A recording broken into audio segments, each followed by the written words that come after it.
दोस्तों, आदतों के बदलने के अभ्यास में हम एक बार फिर हाजिर हैं और एक बार फिर बात करेंगे आपसे उन आदतों के बारे में जो आपकी जिंदगी में बड़ा बदलाव ला सकती हैं।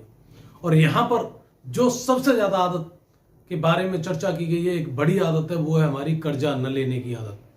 कई बार हम छोटी छोटी बातों को लेकर हमारे व्यर्थ की जरूरतें होती हैं, उन्हें लेकर हम कर्जा ले लेते हैं, जिससे हमारा फाइनेंशियल क्राइसिस हो जाता है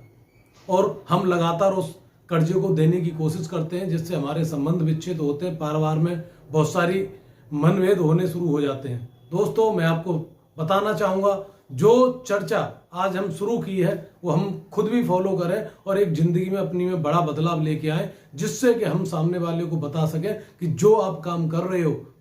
वो गलत है। कर्जा कई बार हम उन चीजों के लिए ले लेते हैं जिनके लिए हमारी वास्तविक आवश्यकता होती ही नहीं है, और आपको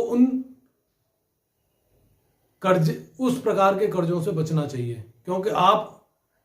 एक आदत डाल लेंगे कि बार बार छोटी मोटी चीजों के लिए सामने वाले व्यक्ति से पैसा मांगेंगे और उसका इंटरेस्ट भी आप देंगे, तो आपकी इमेज बाजार में खराब होगी और एक ऐसे व्यक्ति के रूप में आपकी इमेज हो जाएगी जो आपको आगे बढ़ने नहीं देगी।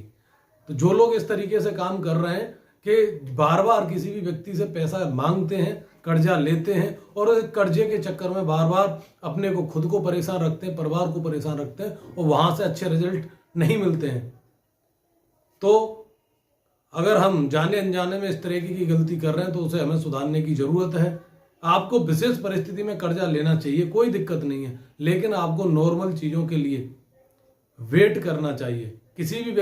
किसी भी चीज को आप 2-4 महीने मेहनत करने के बाद प्राप्त कर सकते हैं,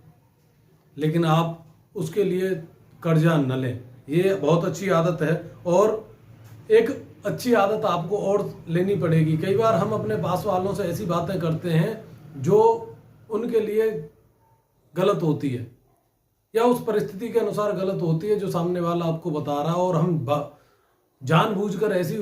सलाह उस व्यक्ति को देते हैं जिससे उसके जीवन पर, उसकी स्थिति पर प्रभाव पड़ जाता है और वो आपको दोषी मान लेता है। हमें ऐसा नहीं करना चाहिए। अगर हम किसी भी व्यक्ति को कोई सलाह देने जा रहे हैं तो ऐसी ऑथेंटिक सलाह दें जिससे कि उसकी जिंदगी में बदलाव हो।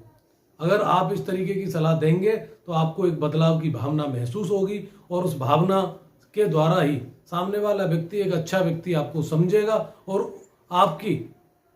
इज्जत उसकी नजरों में बढ़ जाएगी, क्योंकि आपके द्वारा, आपकी सलाह के द्वारा किसी समस्या का समाधान उसके जीवन में हो गया है। और एक आदत और है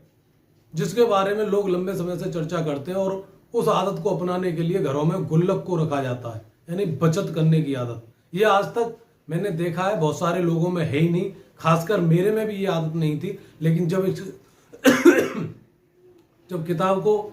मैं पढ़ रहा हूँ, मैं इसे समझ रहा हूँ, उसे सीखने की कोशिश कर रहा हूँ, तो मैं भी इस आदत को अपना रहा हूँ। कोरोना के समय में बहुत से ऐसे व्यक्ति थे जिनके पास इस आदत के द्वारा जिंदगी को आगे बढ़ने का मौका मिला, क्योंकि उन्होंने कुछ ना कुछ बचत की थी। दोस्तों, अगर हम ऐसा आदत अपनी जिंदगी में अपना रहे हैं जो हमें विषम परिस्थितियों में सहायता कर सकती है, मदद कर सकती है, तो वो हमारे लिए बहुत ही लाभदायक हो सकती है। और बचत करने की आदत बहुत ही लाजवाब आदत है। इसके द्वारा हम अपने फ्यूचर को सिक्योर रख सकते हैं। और खास बात तो यह है कि हमें अपने बच्चों में भी इस तरीके की आदत डेवलप करनी चाहिए, जिससे बच्चे इस आदत के बारे में अनजान न रहें, वो अपने भविष्य को संभाल सकें और कुछ बचत करने की आदत अपने आप में डेवलप कर सकें। बहुत अच्छी आदत है दोस्तों। और एक चीज और आजकल देखने में आई है कि कई बार हम अपनी इमेज बिगाड़ भी लेते हैं और कई बार हम अपनी इमेज बढ़ा भी लेते हैं, वो है सोशल मीडिया पर एक्टिव रहने की आदत।